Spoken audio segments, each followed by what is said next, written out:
Medaram TV channel వారు వచ్చి మరి ప్రజల యొక్క బాగోగులు ఏం జరుగుతుందో చూసినందుకు ఈ ప్రాంతాన్ని విజిట్ చేయడం జరిగింది.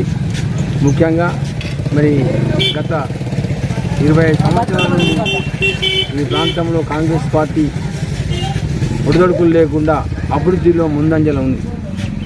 కాంగ్రెస్ పార్టీ అభివృద్ధి అనేటువంటి పదానికి మరి నిఘంటులో మాత్రం శ్రీధర్ బాబే అనేటువంటి విధానం ఉన్నది. అభివృద్ధి ఒక్క లైన్ కాదు, ఒక్క వ్యవస్థ కాదు, ఒకటి కాదు, అనేక రకాలైనటువంటి. ముఖ్యంగా ఈ ప్రాంతంలో కరెంటు తీసుకోండి, ప్రతి మండలానికి 4-5 సబ్స్టేషన్లు కట్టడం జరిగింది. శ్రీధర్ బాబు ఎన్నికైన తర్వాత 4 సబ్స్టేషన్లు 5 సబ్స్టేషన్లు కరెంటు విషయంలో అనేకమైన అభివృద్ధి కార్యక్రమంలో ముందున్నాం. అదే రోడ్స్ ఇక్కడి నుంచి మాదేపూర్ టు ముకునూరు టు కాటారం మీదికి ముకునూరు రింగ్ రోడ్డు మా శ్రీపాదరావు కళను మా తనయుడు అయినటువంటి శ్రీధర్ బాబు నెరవేర్చిండు. దాన్ని ఈ ప్రాంత ప్రజానీకానికి సౌకర్యమైంది. ఈ ప్రాంత ప్రజలు ఇవాళ ఒక్క బస్సు పోయి 6 బస్సులు 8 బస్సులు నడిచేటువంటి పరిస్థితి కనబడుతున్నది. ప్రజలు చాలా సంతోషంగా ఉన్నారు. విద్యాపరంగా తీసుకోండి, ఈ మండలంలో కానీ ఈ నియోజకవర్గంలో కానీ ఉన్నటువంటి 11 మండలాలు 9 మండలాలలో ప్రతి మండలానికి ఒక జూనియర్ కాలేజీ ఉన్నది. ప్రతి మండలంలో 3 హై స్కూల్స్ ఉన్నాయి, మోడల్ హై స్కూల్స్ ఉన్నాయి, కస్తూరిబా హై స్కూల్స్ ఉన్నాయి, ఐటీ హై స్కూల్, ఐటీ పరిశ్రమ, ఐటీ ఇండస్ట్రియల్ పరిశ్రమ ఉన్నది. అదేవిధంగా మరి డిప్లొమా పాలిటెక్నిక్ కాలేజ్ ఉన్నది, హార్టికల్చర్ కాలేజ్ ఉన్నది, పీజీ సెంటర్స్ ఉన్నాయి. అని విద్యాపరంగా కూడా మరి వాళ్ళు ఎక్కడ లేనటువంటి మా శ్రీపాదరావు గారు జిల్లాలో ఎక్కడ లేకుండా కూడా సంగీత కళాశాల మా మంత్రి ప్రాంతంలో ఏర్పాటు చేయడం జరిగింది గతంలో. మరి విద్యకు కానీ, సంగీతం కానీ, అభివృద్ధి కానీ, కరెంటుకు కానీ ఈ ప్రాంతంలో మనం చేసింది అనేకంగా చెప్పుకునేటువంటి అవకాశం ఉన్నది. మరి అదేవిధంగా మరి ఈ ప్రాంతానికి ముఖ్యంగా రోడ్ సౌకర్యం కానీ, తాగునీరు కానీ, వ్యవసాయ సంబంధం కానీ, విద్యాపరం కానీ, కరెంటు పరం కానీ ఈ ప్రాంతానికి అభివృద్ధిలో జిల్లాలో మనం ముందంజలో ఉన్నాం. అదేవిధంగా మరి మా చిన్న కాళేశ్వరం ప్రాజెక్టు గత 10 సంవత్సరాల క్రితం మా నాయకుడు రాజశేఖర రెడ్డి గారి శంకుస్థాపన చేస్తే ఈ తెలంగాణ ప్రభుత్వం వచ్చి 10 సంవత్సరాలు వెనుకబడేసారు.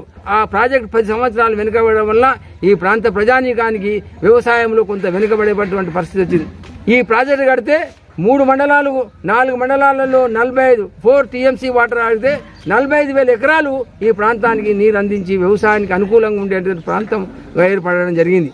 మరి ఈ ప్రాజెక్టు కావడం వల్ల మరి రైతాంగానికి ఈ ప్రాంతంలో ఉన్నటువంటి ప్రతి చెరువు, ప్రతి కుంట, ప్రతి అంగళం భూమి కూడా వేస్ట్ కాకుండా అభివృద్ధిలోకి వచ్చేటువంటి అవకాశం ఈ ప్రాంతంలో ఉండగలదు. ఇదే కాదు, కాటారం కానీ, ముత్తారం కానీ, తాడిచెర్ల మండలం కానీ వ్యవసాయంలో మనం అనేక ముందంజలు ఉండేటువంటి అవకాశం ఎక్కువ ఉంది.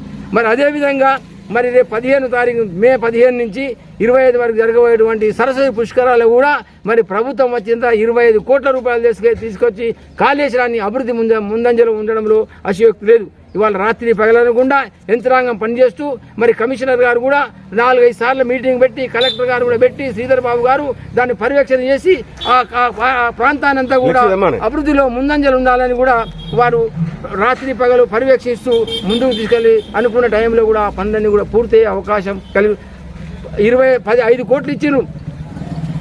గతంలో మరి మేడిగడ్డ ప్రాజెక్టు ఈ గత ప్రభుత్వం ఏర్పాటు చేసింది. అనేక రకాల భూములు కోల్పోయారు, ఒక్క రైతుకు కూడా పైసలు ఇవ్వలేదు. ఆ ప్రాజెక్టు కట్టినటువంటి తక్షణమే భిన్నమైపోయింది, కూలిపోయింది. ఆ ప్రాజెక్టు వల్ల ఇవన్నీ కూడా లాభం జరగలేదు.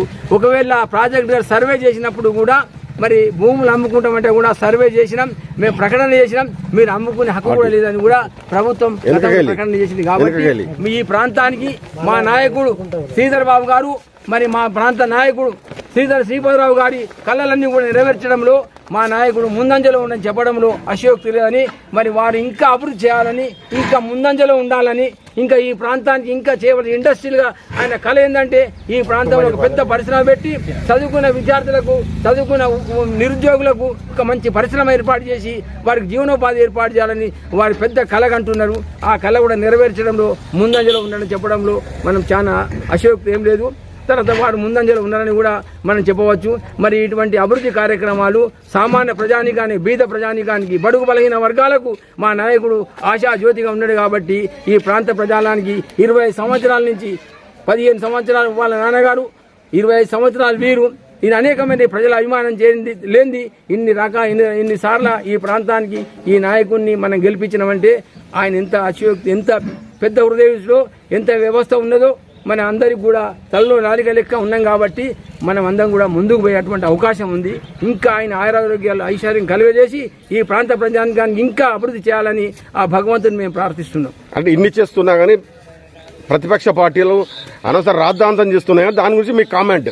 ప్రతిపక్షాలకు వాళ్ళకి ఏమైనా పసకంలోని చూస్తే ఏదైనా పచ్చగానే కనబడుతుంది. కాబట్టి వాళ్ళు అభివృద్ధి ఏమి చేయలే. గతంలో అభివృద్ధి చేసినామంటే అంటే ఒక పెద్ద కాళేశ్వరం అభివృద్ధి అని చెప్తారు. కానీ పెద్ద కాళేశ్వరంలో మనం నష్టపడ్డాం. ఈ ప్రాంత రైతాంగానికి 350 ఎకరాలు 400 ఎకరాలు సర్వే చేసి అన్ని రాళ్లు బాతి 25 కోట్ల రూపాయలు ఫైనాన్స్ ఇవ్వమని చెప్పి ఫైనాన్స్ సెక్రటరీకి అప్పుడున్నటువంటి మంత్రి ఏదైతే ఇరిగేషన్ మినిస్టర్ గారు రాసిండ్రు, అది మరి ఆ ప్రాంతంలో అప్పుడు ఆ ఇరిగేషన్ మినిస్టర్ రాసినటువంటి లెటర్ను ఆ కమిషనర్ గారు ఇవ్వకపోవడం, మరి ఆ ప్రాంతానికి అభివృద్ధి చేసిందా, ఈ ప్రాంతానికి వెనుకబడ చేసిందా, అదే ఒక నిదర్శనం. వాళ్ళు ఈ ప్రాంతానికి ఏ మాత్రం చేయలేదు. వాళ్ళు ఏమైనా చూసుకున్నారు, దోసుకున్నారు.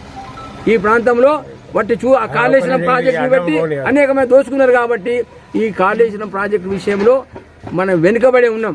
వాళ్ళు వెనుకబడి ఉన్నది, అభివృద్ధి అనేది లేదు. ఈ ప్రజల కోసం ఇవాళ బీదవాని కోసం సన్నబియ్యం రాష్ట్రంలో అయినటువంటి సన్నబియ్యం ప్రజలకు ఇస్తున్నాం. ప్రతి బీదవాడు కూడా కడుపున తిని ఉండాలని చెప్పి సిద్ధాంతంలో సన్నబియ్యం ఇస్తున్నాం. ప్రతి పిల్లవాడు కూడా మా పిల్లగాడు చదువుకున్నట్టు మీ పిల్లలు కూడా చదువుకోవాలి, హై స్కూల్లో ఇంగ్లీష్ మీడియం చదవాలని ప్రతి దగ్గర కూడా 20 ఇంగ్లీష్ మీడియం స్కూల్స్ పెడుతున్నారు. ఇవాళ ప్రతి మండలంలో, ప్రతి నియోజకవర్గంలో ఒక 200 కోట్లతో ఒక స్కూల్ పెడుతున్నారు. ప్రతి నియోజకవర్గానికి ఆ మోడల్ స్కూల్ లెక్కనే ఇంటిగ్రేటెడ్ స్కూల్స్ పెట్టి ముందుకు తీసుకుపోయి విద్యాపరం కానీ, పరిశ్రమపరంగా కానీ, తాగునీరు కానీ, సాగునీరు కానీ ఈ ప్రాంతానికి ఎనలేని సేవ చేస్తున్నారు. కాబట్టి వారికి మేమే రుణపడి ఉన్నాం.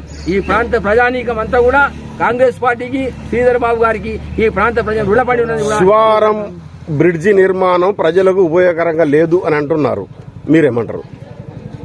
శివారం బ్రిడ్జ్ మంతెని శివారం బ్రిడ్జి మంతెని దగ్గర ఊళ్ళే ఆ ప్రాంత ప్రజానికానికి ఆ బ్రిడ్జి ఉన్న సౌకర్యం ఉందని మేధావులు, శాస్త్రవేత్తలు, సైంటిస్టులు, ఎకనమిస్టులు వాళ్ళందరూ కూడా ఆలోచన చేసి ఒక ప్లాన్ చేయాలంటే వాళ్ళందరూ ఆలోచన చేసి ఈ ప్రాంతానికి ఇది కట్టడం వల్ల ఎంతమంది ప్రజలకు ఉపయోగపడుతుంది, ఎంతమందికి లాభపడుతుంది అని వట్టిగానే ఆనంగా ఇప్పుడు మనమే ఒక వ్యవసాయం చేస్తే ఏ వైద్యం పెడితే ఎటువంటి పంట పండుతుంది అని ఆలోచన చేసి పెడతాం. వాళ్ళు మేధావులు, ఇంజనీర్ వట్టిగానే పెడతారా?